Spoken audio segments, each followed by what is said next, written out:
we knew what we were talking about, but the market was just so new that like people didn't know their left from their right. And so we just kind of found ourselves in this very exciting spiral of just continuing to educate. And as people were, getting good results with cannabis and with CBD, and they were feeling that they would like walk away from conversations with us being educated, then they were telling their friends and their friends were telling their friends. And we were just like, whoa. Hey, you're listening to the Friends in Austin podcast. I'm your host, Justin Talent, and every week I bring you the stories of the people of Austin. Thank you for listening.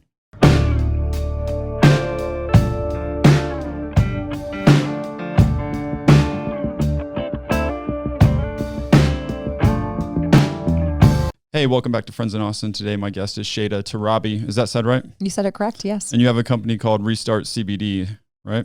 Yes, also correct. Okay, so can you tell me, well, for one, how long you've been in Austin? What brought you here? I was born and raised in Austin. So I've been here my whole life. I went to college in Austin and I got my first job out of college, and now I run my business here. So I am what most people like to, joke as a unicorn, and very much, appreciate that position. It's been a wild ride watching Austin grow into the city that it's become. I definitely take a little bit of that attitude of like, don't California my Texas, because as you, I'm sure, are very familiar, Austin's become more and more popular just in terms of the opportunity, the different industries that have grown up here and been established here. And so, yeah, now it's definitely, my sweet spot. It's my hometown, and really grateful and excited to continue watching Austin grow and develop. Yeah, it's been interesting. So I have a friend, the one that you just met, Jack, he's a unicorn, one of about 3 or 4 friends I have that I think are unicorns. But what did you think about the So there was an episode I put out recently with Matt Makoviak that got a lot of views and a lot of comments. It was about Save Austin Now and Proposition B. Mm-hmm. What was your stance on Proposition B? I think that, Austin has had some interesting leadership over the past couple of years. And I think depending on, how you view what has happened to Austin, I think no matter what side of the party line you sit on, you can agree that Austin has made some changes not for the better. And so, as an Austin, I really care about keeping our city beautiful. I care about keeping our city accessible. I care about keeping our city, just continuing to drive in the direction of economic growth and impact. And I think when you see some of the things that are happening to our city, it's really devastating. And it's really sad to watch downtown transition into kind of the rise. So my career really, I started in corporate technology, and I started with a small tech startup called WP Engine, which is now a pretty large tech startup. And so I joined that company at a time where I remember being in downtown Austin and like Chipotle was the only restaurant, and it wasn't even open on weekends. And then watching downtown grow and become what it is, watching the tech scene grow and become what it is. Obviously you have COVID now that's impacted the city, but kind of looking at Austin prior to COVID, the last couple of years, last 2 or 3 years, really, it's certainly a different look and feel when you're in the city. And so, my preference would be for Austin to kind of continue the cleanup efforts to make sure that there are resources for individuals to have access to better housing and situations and things like that. But really, I mean, I was reading some quote somewhere, someone was saying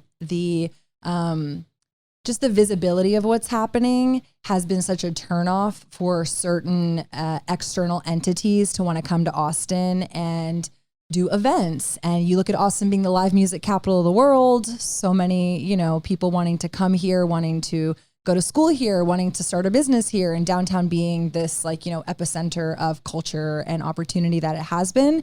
And it's just like, man, like now you're, kind of just contrasted with what's kind of unfolded. And it just seems like our leadership isn't really taking that to heart and actually implementing things that can actually help those people. Yeah, it's really weird, and hope that, things get better for sure. I think so. Yeah.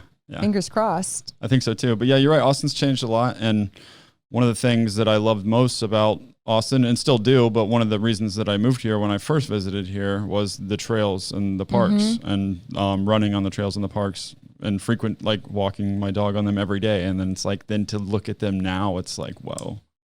Yeah, it's like my heart goes out because I've obviously, heard stories of people who are living in those certain situations, and it's not always by choice, it's circumstantial. But I think you also are hearing stories now come to light of how it's unfolding is not really helping them. It's enabling problematic situations to happen. For example, hearing about certain hierarchies of some of these camps and how to participate and to stay in these camps, you have to do sexual favors or, continued use of drugs. And a lot of these people, I think, are wanting to genuinely get off the streets. And so if you're creating an environment that's just like enabling this bad behavior and it's putting people further into this bad behavior, that doesn't really seem like a solution, like a free for all, just like live wherever you want to live. And so again, I think if our mayor had proper programs in place, like he's pretending to say that he does, now I'll get kind of testy, don't love what he's doing to the city. Yeah. It's just, he took a really beautiful place that I love. And it's really, as you highlighted, sad to see when you're on the trails, like, wow, I hate seeing these people living in these situations and circumstances. Mm-hmm. And obviously knowing also that there's not really a solution to kind of put them into a better position or path is devastating. But I don't think that the current situation, and it obviously is also qualified by how we voted, right? The majority of Austinites on both sides of the party voted for Prop B to be reenacted. And so it just goes to show that I think that there needs to be other solutions to be considered. And the fact that our mayor has just been posting like, you better get out and vote, my liberals. It's like, okay, well, you're not really listening to your constituents and you're not really solving the problem. So let's try to solve the problem actually. Yeah, I was really disturbed by that too, because it did show like, I don't know. It's just like, no, I'm not listening to you. It's just like, no, the people that the people that follow me aren't voting. And it's like, no, the people that follow you don't want this to change. Like, right. You know what I mean? It just kind of goes back to like how you're constructing Austin. And again, I come from events. I come from marketing. I am an Austinite. I look at these stories that I'm hearing of people who it's like they come to Austin, they want this, experience. They're visiting. They want to consider moving here. And it's like, that's what you see. It's like, not from like we got to clean up the city approach, but like that doesn't seem to be the best way for us to put our best foot forward as a city. Like, why are you investing all this money in all these other developments and Google's brand new building and in trying to clean up the lake, but then you're just like letting them live wherever? It's like, yeah, you lost me. Yeah, they just passed, just before this, they had passed Project Connect and whatever proposition that was on, and like to raise property taxes and gather all this money. But no mention of homelessness was in that. And then it's like, then they're like, well, we don't have the money. It's like, well, you just got money to build like rails and all this other stuff. Like, meanwhile, the city's like rotting from the inside. We don't need rails right now. Right. And even then, I think like the Project Connect was an interesting thing that they brought to, I guess, the market, in the sense of, they petitioned us, to pass, I don't remember what the proposition was or whatever the law or bill was when they first put the rail in Austin, but I'm a world traveler. I'm not saying rails are bad. I wish we had a proper railway system. I love going to Europe and seeing that system connects you from country to country and city to city. I love when I go to Colorado and California, I can fly into San Francisco and I can take that, train into the city. Austin's rail system doesn't go to the airport. That to me was a first miss when they first established the rail system, that now they're coming out and asking for more money to connect it. I'm like, well, you missed the boat the first time you did this. Why didn't you spend the money actually connecting the city? And so now it's a fun game my sisters and I play when the train goes by. We count how many people are actually on the train. Another thing, I remember being in high school, college, the bars would close at 2. The train wouldn't even run past midnight, and their whole marketing, I remember like the back of the train, and they would have it on the back of, Capital Metro buses, like, don't drink and drive, like take the train downtown. And I'm like, well, the train doesn't even take me home at the end of the freaking night. So like, what is the train even doing? And so, yeah, now you're getting me riled up because, yeah, as an Austinite, it's like you try to be respectful of the governance and what's happening in the city. But at some point it's like, yeah, it's kind of a bummer. Like, I don't really totally love it. So, yeah, it's gotten pretty crazy. Well, hopefully it gets better. I guess we'll move on from there. But yeah, I agree. So tell me about how you got started in the hemp business. Yeah. So I mentioned I have a corporate tech background. So a little bit more about that. I grew up in Austin, and we are the live music capital of the world, no matter who wants to take it away from us.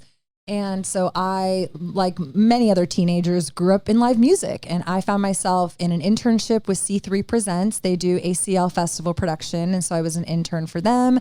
I left that internship. I went to go work for the governor's office. I was Rick Perry's intern for the Texas Music Office, which is a entity that, I don't know if y'all know this, but the state of Texas has a whole department that is like helping honor and like establish Texas music, whether it's venues or musicians and things like that. So that was definitely like my first passion was live music. I think a deviation from that is like connecting. So events, marketing, like just creating opportunities and experiences for people to kind of have these different touch points to interact with a brand or business.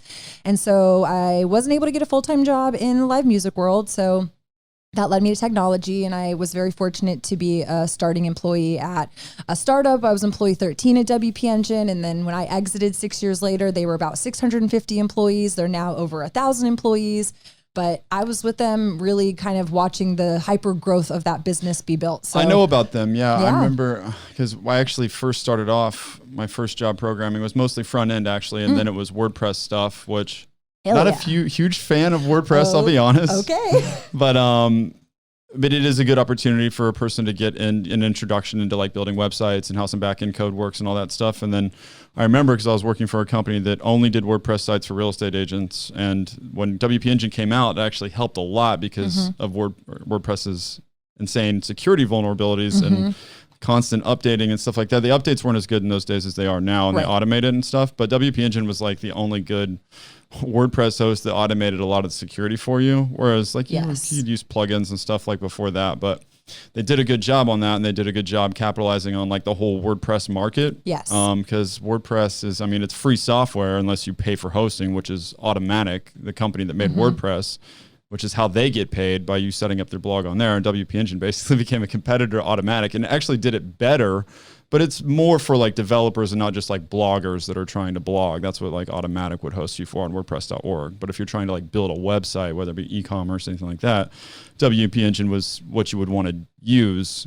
Right. But yeah, super interesting. To me, it's like, yeah, it's taking something that is so simple, like hosting a WordPress site and turning it into a huge business. I mean, it was not sexy when I got introduced to them. My kind of transition from music to tech to cannabis really went being in Austin and being in live music. I started out as a music blogger, very loose term blogger, because I'm a tech kid. So I had a website, I had business cards, and I realized if you emailed bands and told them that you had a blog and you wanted to interview their musicians, they would let you into the show for free. And so I spent a lot of my younger formative years going to shows for free, interviewing a lot of people and doing jack shit with my interviews.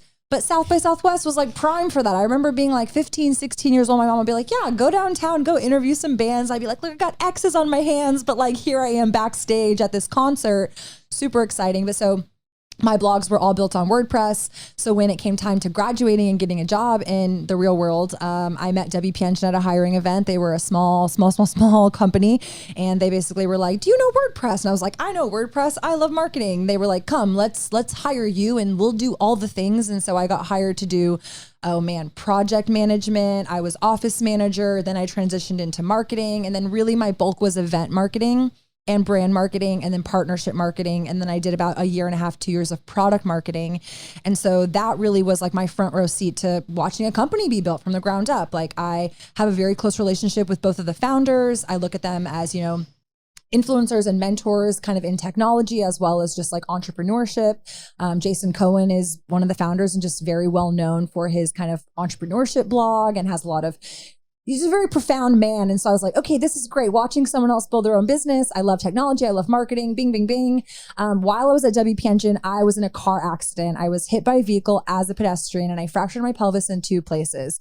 Now, I will also share that I love cannabis. I love cannabis in all of its forms. And yes, I'm here in Texas. And so you can deduct what you will from that. But with that said, I loved cannabis, was in this car accident. And my mom was like watching me go through recovery. And it was very painful to watch her like 25-year-old daughter who like prior to the accident was very active, very mobile, and just very like, energetic and like being sedentary for 2 months, sitting on my ass, couldn't walk, couldn't really do anything. And so I gained a lot of weight. I became really depressed and was going through just like managing my pain and recovery, pain medications, steroid injections, in and out of the doctor's office. Then finally 8 months post-accident, I'm back in my doctor and he's like, okay, we can do another round of steroid injections. We can do another, scan. I was like, fine, let's do the scan. Scan showed that I still had some, tiny little tear, but enough that it's causing pain.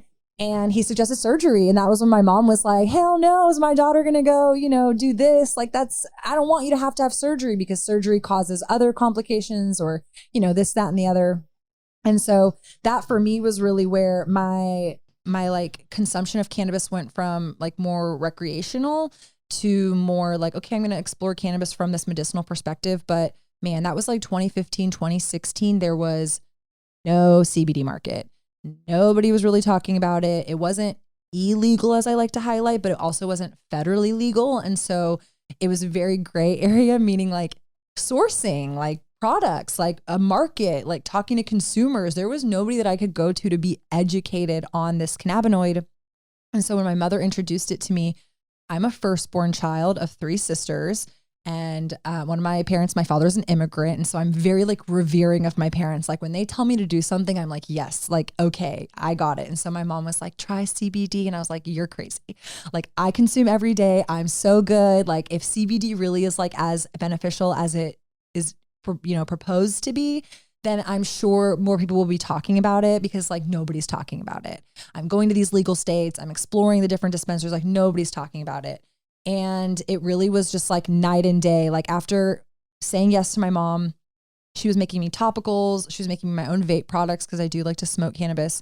And she was making me sublingual oil, which is like the traditional way to consume CBD, is mainly a sublingual oil.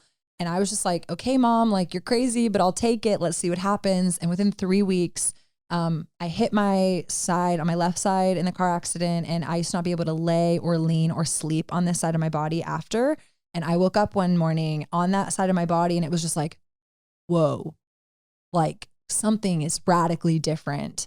And I had at that point, prior to introducing CBD, already started working out again. I had gone, completely paleo diet. I had done everything else in health to get myself to feel better.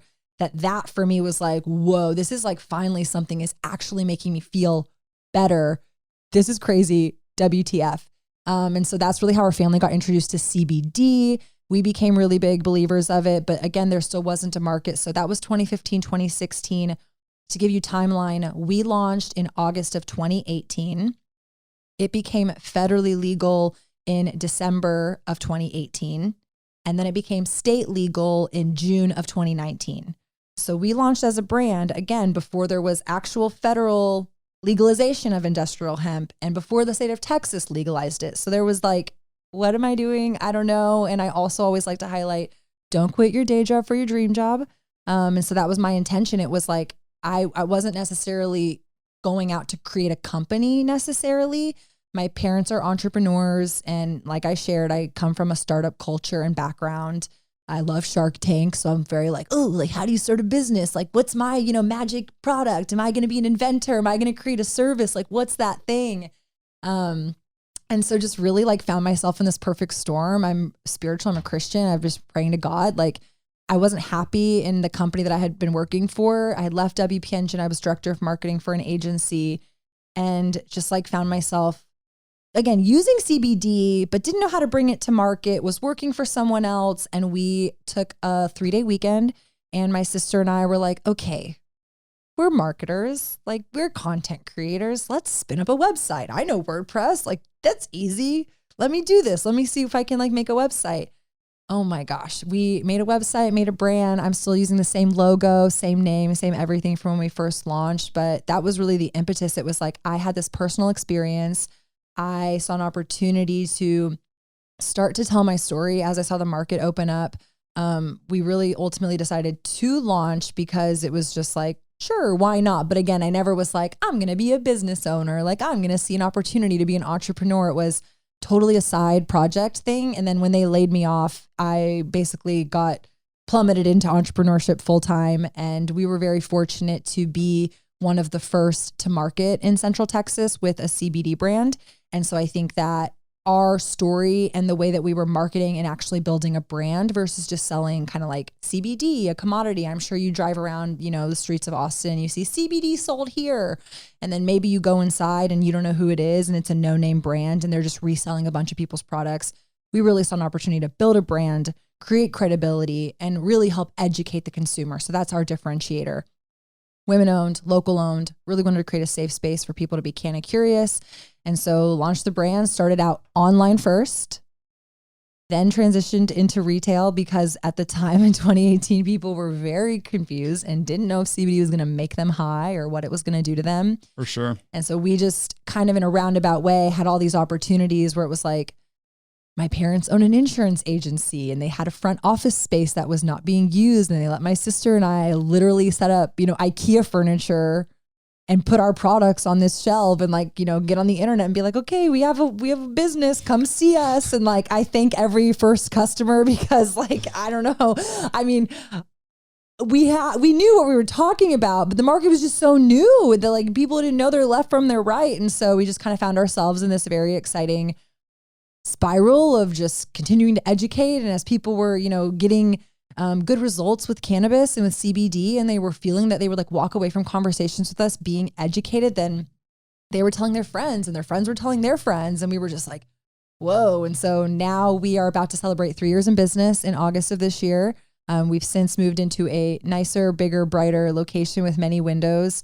I employ, you know, a dozen of people and predominantly women, and just really grateful to be one of the people who's like helping try to shape the cannabis conversation in a state like Texas that has a lot of stigmatization that we're still fighting through.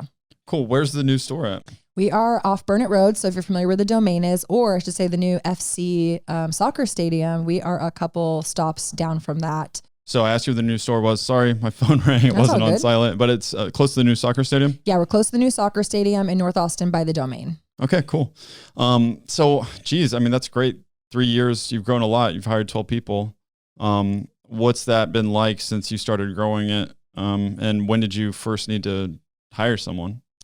Well, we're a family business. And I think in terms of, you know, entrepreneurship, it's like really hard to ask for help. And so we kind of stumbled around the first couple of years because one, trying to understand like the market of cannabis.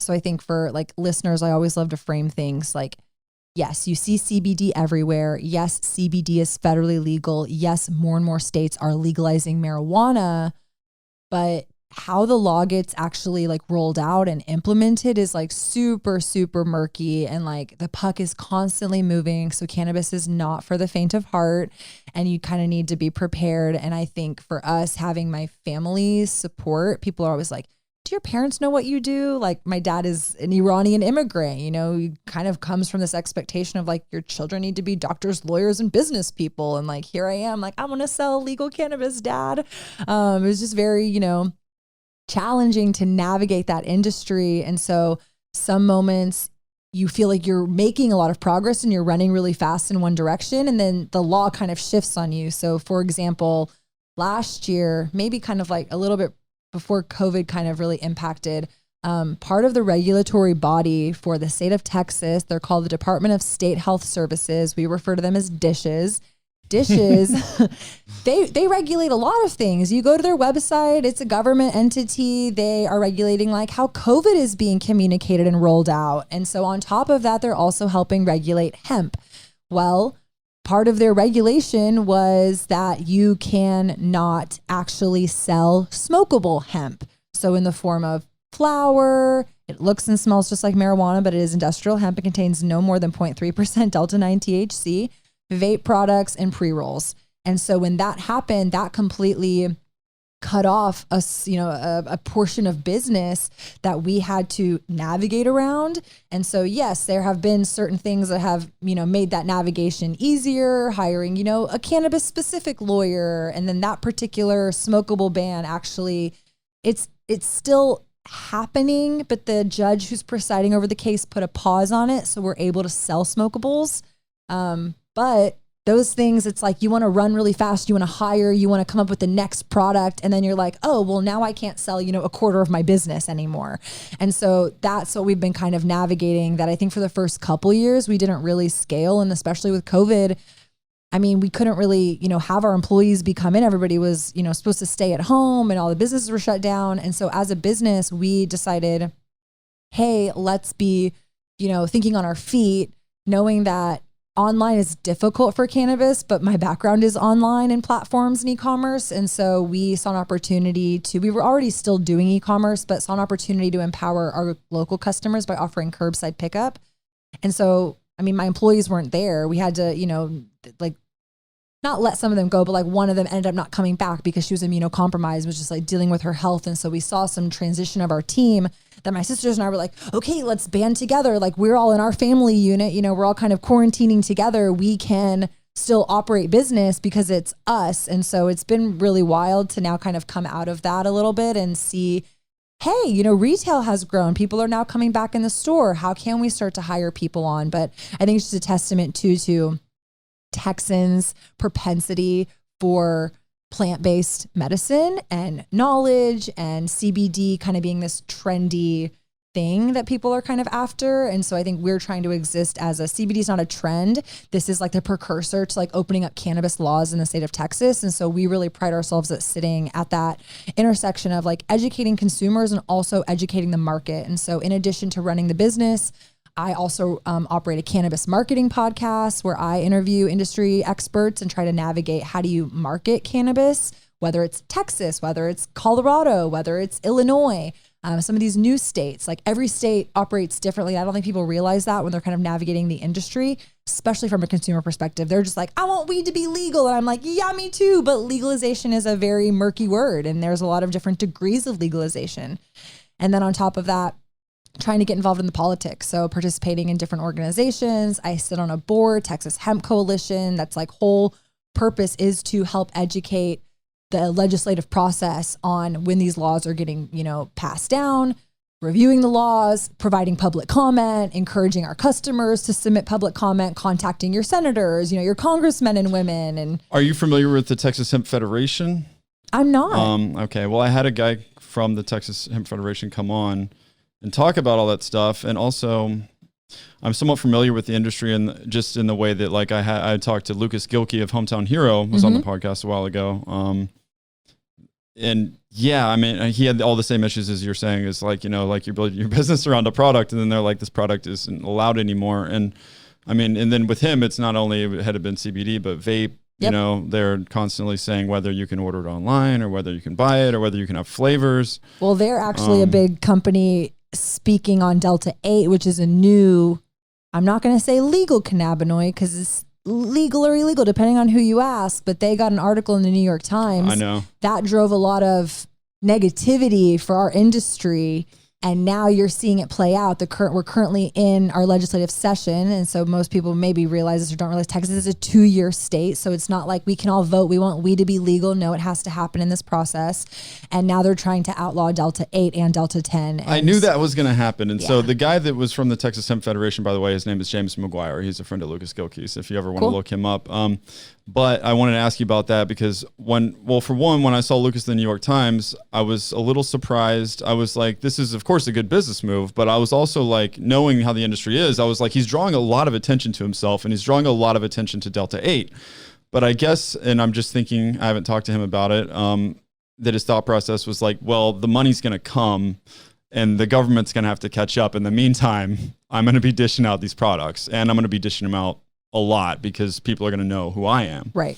So I think it was probably a really smart play. I know they had to hire like 20 people or something like that, like within like a week. Like just to manage all the influx they were getting a business for sure. For sure. So now interesting that you say like that's bringing a lot of heat down on the industry because I figured it would. Also, I was fascinated. Like people don't know this. People are talking about like weed's going to be legal in this state. Weed's going to be legal in that state. I'm like, weed is already legal, period. It's called Delta 8. You can buy it at a gas station now. I was in Indiana. And I bought weed in Indiana, edibles from a CBD store. And then also I saw at the gas station here, I'm like, you can literally, I went to buy a vape and someone handed me and they rang it up. It was $30. And I was like, does this have Delta 8 in it? And he was like, yeah. And I was like, I meant a different vape. So, just because, it should have been $30, but he handed me a Delta 8 pen. I'm like, I'm at Chevron on Riverside and someone just handed me a pot pen that I could smoke right now and get high. It feels just like, to me, Delta 9. Like, I can't tell the difference in the high. I've talked to a couple people that say that they can, but I mean, it gets you high just like smoking weed. So it's like, and it's legal everywhere that it's being sold until someone says otherwise. So I'm like, how is that even possible? Who are the people behind sneaking that through? It's just, who invented this? I mean, it's brilliant, but whoever invented it, like, they're not the one, like, everyone's selling it, right? It's not a concept that's like patentable that I would think. So kind of think about it like this. There's over 160 cannabinoids that exist in the cannabis plant. There's hemp and there's marijuana, and the kind of different differentiation of those two is hemp is less than 0.3% Delta 9 and marijuana is more than 0.3% Delta 9. Now, Delta 8 is a natural occurring cannabinoid. However, it is not created organically in abundance. So it's not as high of a percentage availability in the cannabis plant. So if you grow flower and then you trim that flower and you kind of, let it dry and you process it and you want to smoke cannabis, chances of you finding like high Delta 8 are very slim to none. So it's just not an abundant cannabinoid. Now, you also have to reflect that, again, while hemp is legal, marijuana is not. And before hemp was legal in 2018, that meant federally they were both Schedule I drugs and you couldn't do research on them. So just because these cannabinoids existed didn't mean we really knew all of them and all their properties and what that looked like. And so I think it's a little bit of kind of navigating all of this. It's like, hey, now we have access to research. So now we're uncovering different cannabinoids. Oh, now you're kind of getting into different loopholes. So people sometimes question, well, Delta 8 isn't really legal in Texas, and here's why this, that, and the other. Here's why Delta 8 is legal in Texas, according to both the 2018 Farm Bill and the 2019 Texas bill, the House bill. Texas only counts for Delta 9 THC. So certain states will count either Delta 9 THC or total THC. So some states have now illegalized Delta 8 because their state either counts total or they redo their paperwork. So right now, Texas is trying to legalize Delta 8, but why you're seeing in the market... I mean, look, it's like, what has changed? It's like, again, you can get it at your local gas station. But that's part of the problem. It's part of the problem. So you have this legal industry that has a lot of regulation. They have a lot of paperwork. They have a lot of things that they have to go through. They're irritated. You can sell this in a gas station and you don't need a license. That's $100,000, $250,000. You don't have to have hired security and put your products in armed boxes. I went to Denver after Delta 8 already came out and we wanted to go to a dispensary. So we went and I was just laughing at the whole process. Like for one, I felt like they were annoying because like you get in there and they're like, yeah, they check your ID and they do all this stuff. And they're like, all right, you can come back here. Like, boom. And I'm like, dude, I could just go to the gas station down the street and buy this shit. You know that, right? But that's the problem. That's the problem is like you're having people who are just like selling things in gas stations, like versus like what we do as a brand. Just because someone is selling you Delta 8 doesn't mean you should consume that Delta 8. You should absolutely check the certificate of analysis. You should do a brand analysis, who you're purchasing from. So like if you're purchasing from Hometown Heroes or Restart CBD, we're brands. We have some sort of credibility in the market versus like, I don't know who, Joe or Jolena is at the gas station selling you Delta 8. I don't know what degree that they've gone and researched who their supplier is. There's like 15 different ways to manufacture Delta 8. And yes, I said manufacture because it's a manufactured cannabinoid, which is part of the problem. Right now, you're looking at it from a synthetic perspective. Some people argue Delta 8 is synthetically created because it's created in a lab. So just again, there's so many wormholes to go down as like why Delta 8 is legal and why Delta 8 is becoming illegal. And you're looking at all these different facets of the industry. Texas in particular, medical marijuana. Medical marijuana wants to charge people for a percentage of amount of cannabinoids that are Delta 9. When, like you just said it, I can go to the gas station or I can go to Restart CBD and I can get Delta 8. And it's a cannabinoid that has a similar effect. It just is, again, it's not for better or worse. Like, I'm not saying that medical marijuana in Texas is like bad or good for fighting this conversation. It's just that's what you're kind of up against when you're looking at why is this legal? Why is that illegal? Why do we have access to these products, not these products? Then layering on dishes, regulatory. I mean, their whole job is like, you better have a license to be operating. So if you're a gas station or a vape shop and you don't have a license, like a bad player, right? And so then it further goes into what is the quality of their products. And I get sent a lot of products I go to a lot of conferences and I talk to a lot of people. Most of it is crap. And so it's unfortunate that the consumer is on the short end of that stick. So like, yeah, you might be able to go to a gas station and get Delta 8 and it makes you feel buzzy in the moment, but like, I don't know what other ingredients are in that. I don't actually know if it's Delta 8 or not. And that would be a concern of mine for consumers who just are being sold products with the intention that they think it's something and then in reality it's not. And you're seeing that happen in the black market, stemming from California, where you know, you had the vape crisis a couple of years ago where there were black market vapes in general. You're having edibles being brought across state lines. In fact, I always talk about, I see people ripping off Skittles, people ripping off, you know, Mars candy bars, Nerds Rope. They're saying it's Delta 8 Skittles. It's this CBD. It's this Delta 9.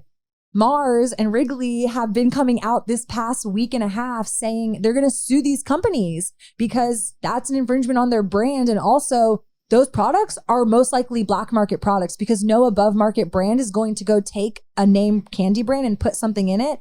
And then it's like, who is it targeted at? It's targeted at the children. It's targeted at the black market. And so it just is like, just because you can buy those products either at a gas station or from like your dealer under the table, like I still personally want to put those products in my body. And so that's where it gets into like, what is happening and like, you know, the legality of everything. So it's a super interesting sector or just, you know, place to be in for sure. There's a lot going on when it comes to hemp, CBD, whether it be CBD, Delta 8 or Delta 9.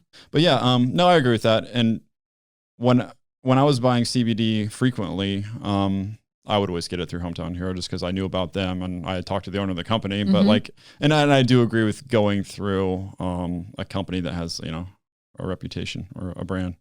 You just want to be able to like know what you're putting in your body. And I think you're seeing that trend in other industries as well. I mean, like I talk about being paleo, like I very much read ingredients. Some of these products, they say, oh, it's healthy, you know, and then you read and it's like, oh, when you have all this sugar, it's, you know, what are these stabilizers? Like, I don't want a stabilizer if I don't have to have a stabilizer. And so I think you're seeing consumers who are already kind of conscious of what they're consuming and putting in their bodies. But then you have the excitement of cannabis and it's like, I want it. Where can I get it? And then you're seeing it and you just kind of know just enough. And then it's like, I mean, it breaks my heart to have customers who bring other people's products into our shop and say, I tried CBD and I don't really know if it was working for me. Here's the product I was using. And I read the label and it's like, there's no CBD in that bottle.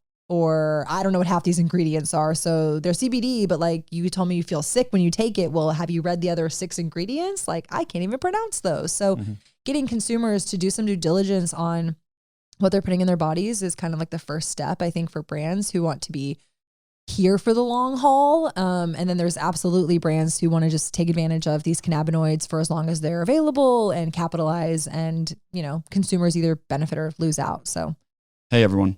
This is your host, Justin. I just wanted to thank everyone for listening and give those that are new to the podcast a reminder to please subscribe to the podcast on your favorite podcast player. If you're on YouTube, please like the video, share it with a friend. That helps us out. Thank you. So do you sell Delta 8 in your store then? I do sell Delta 8. Okay. How's that been since you've introduced that product? What % of your market or your revenue is it, if you don't mind saying? It's super popular. I'll share that.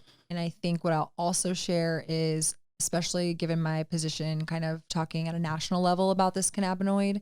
I mean, you brought up some, you know, fair points of like, what's the difference with Delta 9 versus Delta 8? Like Delta 9's illegal. Like, why not just go get this other cannabinoid? And I think when I talk to my peers outside of the state, there's a little bit of like shame of like, I can't believe you guys are selling Delta 8. Like, you're only selling it because you don't have legal Delta 9. Like, that's just like so crappy. I'm selling it because it's a product that people want. Thank you. That can be sold. Yep. So as a marketer, my job is to bring products to market. And as a small business owner with customers who care about quality, my job is to bring those quality products to market. And knowing what I know about the vast varying of all cannabis in general, I mean, there's discrepancies in every state, not just Texas. We wanted to bring the product to market in the best way that we saw an opportunity to. And so we just really try to vet our vendors to make sure that they're doing everything according to what the best quality is that we are aware of on the market. Now, with that said, Delta 8 is super, super volatile in the sense that at first, for example, talking about testing, like it was very difficult to test. So testing companies really couldn't tell the difference between Delta 8 versus Delta 9. So in a state like Texas, where you do have issues with exceeding Delta 9, that was problematic. And so you're just kind of trying to navigate, again, bringing products to market to consumers that make them feel comfortable and confident that is what it says it is. And so originally there was kind of this sentiment of like, oh, Texas is just selling Delta 8 because they don't have the real thing. But from having a retail store and getting to talk to customers every day, I have more customers who will articulate they love the effects of Delta 8 significantly more than Delta 9. Kind of the sentiment aggregated really is Delta 9 makes you feel paranoid and anxious for most people. When people consume Delta 8, they get that buzz without the paranoia or anxiety. I said I couldn't tell the difference, but actually I would agree with that. I would say it's just as strong, but mild in a way that is as strong, but different. It's like a clear-minded.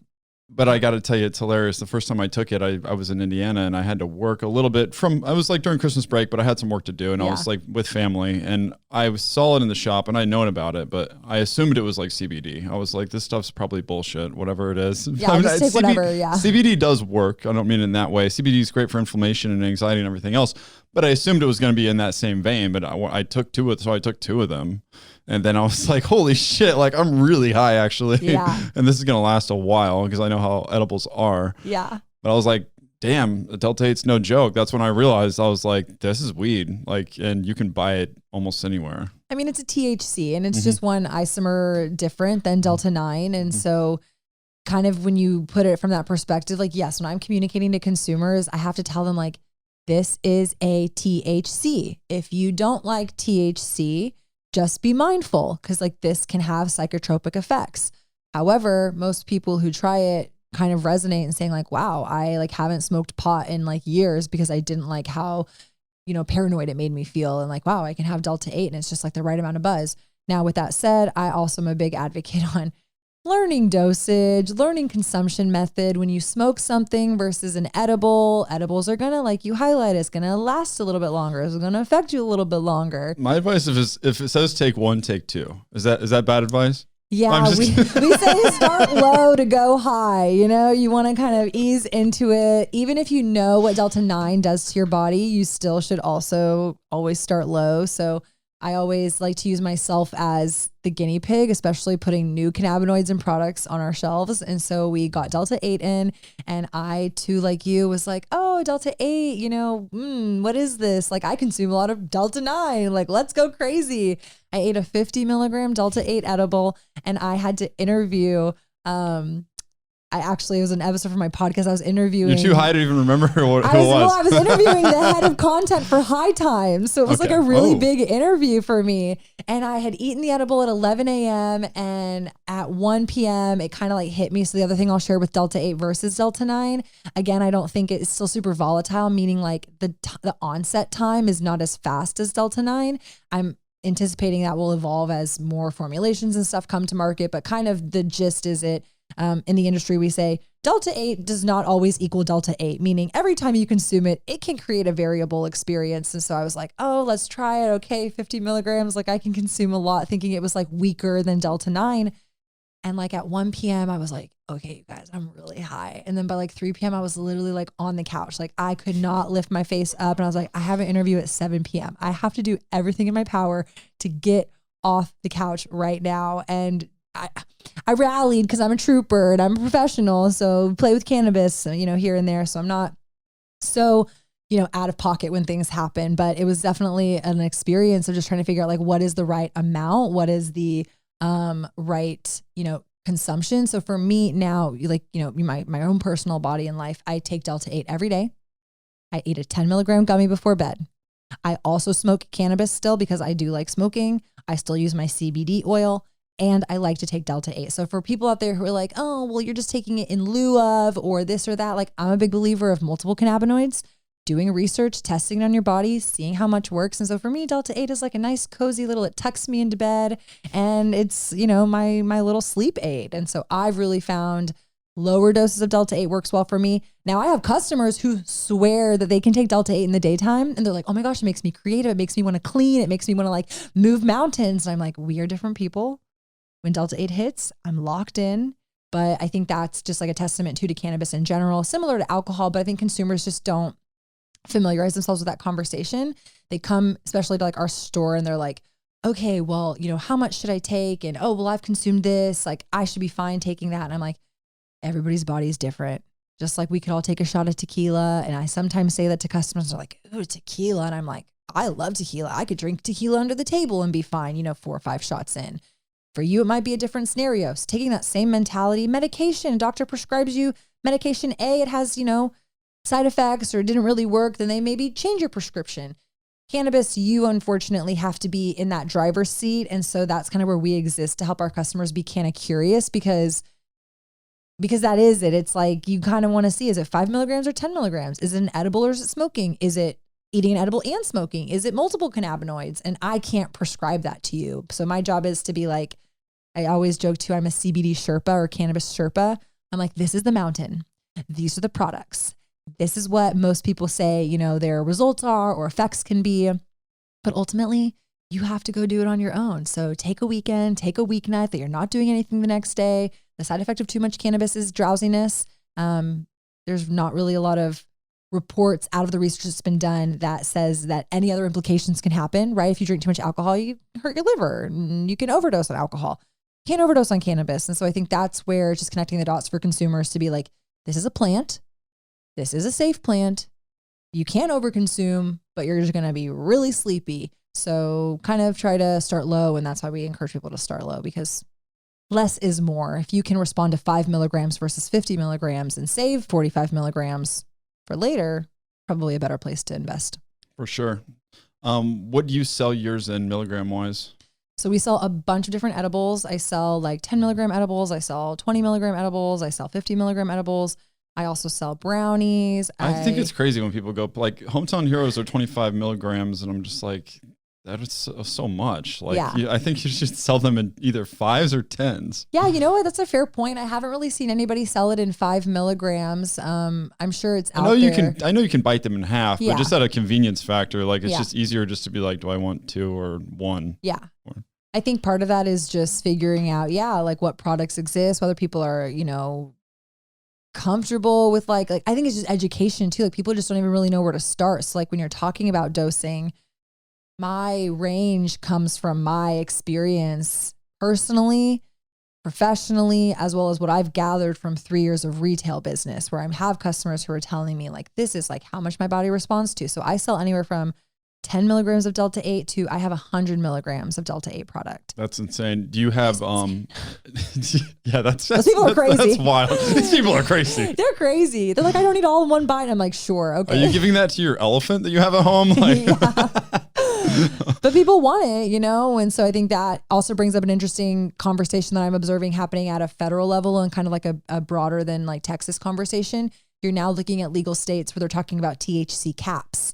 So it's unpopular opinion, but like, I do think there's too much THC in a particular dose. And so it's like, are you taking it medicinally for certain medicinal applications? Like trends and research shows you want high milligrams. So like children with epilepsy, great example. That was one of the primary driving factors of CBD legalization was like, look, the children, give them this plant and it can help with epilepsy. Using a product in particular called Rick Simpson oil, RSO oil. That product is so concentrated, like so beyond concentrated what retailers are selling in the market today. So like I sell a product that's 20 milligrams a dropper. I do higher concentrations, but like 20 milligrams to like children who are taking 250 milligrams in a single dose. That's a very like wide range of dosage. And so I think consumers just like, we don't know what we don't know. And you don't know like how much to push into until you do it. And so it's like one thing to push into CBD, but knowing that THC is psychotropic, now you're seeing that side of the market being like, why do we have 99% THC concentrates on the market? And I'm like, actually, that scares me a little bit because we don't really know what the implications of too much Delta 9 THC will have on, our developing minds and bodies and brains. And that's where it's, I think people want to always highlight the positive, like legalize and like weed's just a plant, but it is still something that should have some caution. That's a good point. So, the argument is, well, alcohol is legal and alcohol consumption to excess can, not only kill you, but also will make you very likely to wreck a car. THC is very safe as far as we know in the human body. I argue that you could drive on small amounts of it fairly safely. People may disagree with that. But if you get into these higher doses, Like I don't care if someone like is on a tiny little edible and they drive their car, but if they take like a 50 mg A or dab hit whatever, off like 99% THC. then you get into like, you are pretty much driving impaired at that point. You might as well be drunk. So Right. I think that is something to be worried about. I mean, people can always buy 10s and take 5s. So I don't know that reducing it is going to help much. Well, I do look at it like from an edible perspective, there are limitations. Again, it varies state to state. So like I just watched an episode of this Netflix show called Rotten. They have a couple episodes and they happen to do one on edible. So it's not specific to cannabis, but it talks about different aspects of the industries. One episode's on like avocados, like why are avocados so popular all of a sudden? And so it was really interesting watching this edible one because they featured a company in Oregon. The edibles looked really interesting. It's like one super gummy. I think it's called a squid or something like that. Massive gummy. And it has little cut marks on it. So you can cut it into pieces, but otherwise it's like 100 milligram gummy and it's not that big, like someone could munch on that and have 100 milligrams of THC. So those products exist, but versus like Colorado, they won't let you sell like a product like that. They have to have them in smaller dosages, smaller quantities. So sometimes the state is coming out and regulating it. Sometimes it's at a federal level. It is just interesting because now you're seeing specifically in concentrates, I think is where the percentage is really targeted. It's like, this tiny little vial of a vape cart and it has 99% THC in it, or anything really higher than I think like 75 is like really wild. And so it's like, I don't know why we need this much THC in a little tiny cartridge or in a concentrate where you're taking dabs. And as somebody who's been a cannabis consumer for like over 15 years, like there are certain products that I'm like, I don't know if I would put that in my body because it scares me. And like, I don't know what it would do to me. And then you get into different tolerances. And then one of my girlfriends and I, we were talking about taking tea breaks. So a tolerance break. And it's, I think, a good thing for anybody who's consuming cannabis to be aware of. We get customers who ask us all the time, like, well, does the effectiveness decrease if I'm consuming constantly? Well, yeah, you build a tolerance up to it. And so sometimes you do need to take a lapse and kind of step back or change your consumption. COVID is a really good example. I was at home for 99% of last year. You know what I did a lot? Hit a bong. Every day I hit a bong. Sometimes I hit a bong 6 times a day. That's a lot different consumption than me like smoking a joint or me hitting a tiny bowl because of the amount of smoke that's being created. And so you're pushing your body. And like you said, you can overconsume in those situations. Nobody has to sell me this high THC for me to overconsume. It's just kind of being mindful of like, what are these products that exist? What are the different cannabinoids? And then like ultimately, how does that work in your body? And just kind of being mindful, what is working, what's not working. And it's true. I mean, when you look at things at scale, it's smarter because if you have products that are super high concentrate, just on a percentage basis, like some people will consume those, you know what I mean? So it's like better to reduce those amounts just because it will reduce the amount of people consuming those amounts, even though they still can. Right. They'll just have to go through more effort to do so, or more consciously do so instead of just grabbing something and just popping it or whatever. You're seeing a lot of it too targeted against which is like such an interesting dialogue, like the medical marijuana versus adult use recreation. So like medical marijuana really pushes for no caps on THC because medically they say the higher THC can be more medicinally beneficial. I'm not a medical professional. I can't argue with that. But then like you can understand the case of like, okay, maybe a medical patient does need a higher percentage of THC or just like a concentrated product versus like, the guy or gal who's like recreationally using it on a Wednesday night. I don't know if they need this like super blazed concentrated product. And so I think I always reflect to the market is maturing in front of the consumers. And that's true for most other, industries as well. It's like the industry drives the demand, the consumers drive the demand. But because cannabis is like so murky in terms of like legalization and state to state, regulation and just like all these different variations of laws and what's legal, what's not, you're like, so like Delta 8, again, I'm in the industry. I talk to bud tenders in every state. I have friends who are in compliance, manufacturing, extraction, growing. It's not that we didn't know about Delta 8. It's just nobody was manufacturing it. Nobody was putting it in a product that as a vendor, I could say, oh, let me buy this. Or, oh, we're going to extract it. We're going to make this. And so it started for us. We had customers coming into our retail being like, do you have Delta 8? And I'm like, what the F are these guys asking about? What's Delta 8? And I'm like, okay, well, like I've heard of Delta 8, but like, I don't know what's, what is the difference? Like, how does it work? And then it was like one person, then it turned into 4 people, then it turned into 100 people. I go, where are you guys hearing about Delta-8? Because as an industry, we're not really talking about it. Reddit's telling me, and I'm like, oh shit. So now you're having the consumers drive, again, as a marketer, as a business, they're driving the demand of this. Well, now shit, I got to go find Delta-8 because my customers want it. And so it's just very interesting. People are expecting the industry to be a lot more mature, realizing like, especially here in Texas, like we're all fucking figuring it out. Like we literally don't have like confidence in a lot of the things that are actually like being presented because you're seeing it being sold in gas stations. There's regulatory departments, but they're not actually enforcing anything. And so it's very like, good luck. What's the day? What's going to happen? It's interesting. We're running low on time. So is there anything you wanted to talk about or touch on specifically? I feel like we covered it. I mean, really my passion is just like building a brand and kind of highlighting that, you know, CBD and cannabis in general is a commodity. And so I think for people out there, it's like not to discourage them from consuming or trying cannabis, but really trying to figure out based on everything that we've been discussing, you know, with the discrepancies, like you should do your homework. You should figure out who's a good brand to start with, and you should start to do exploration, whether that's online or it's coming into a store and talking to people. We just want to encourage people to be open to being canna curious and to continuing that journey.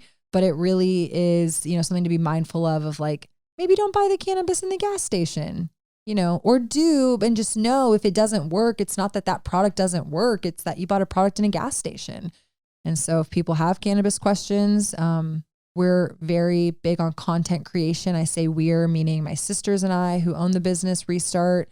We're on YouTube with educational videos. We're on Instagram with educational content. My cannabis marketing podcast.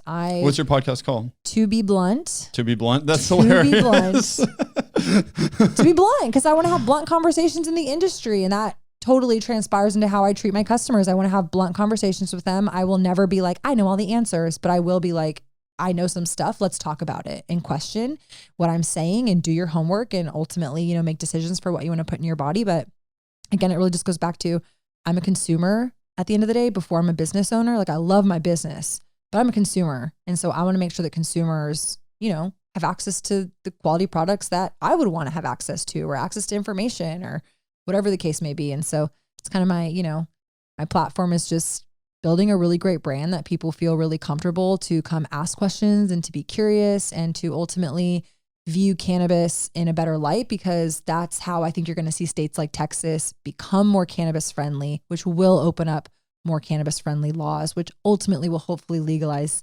Delta-9 and the other cannabinoids. And then we can have, you know, a weed party legally. Cool.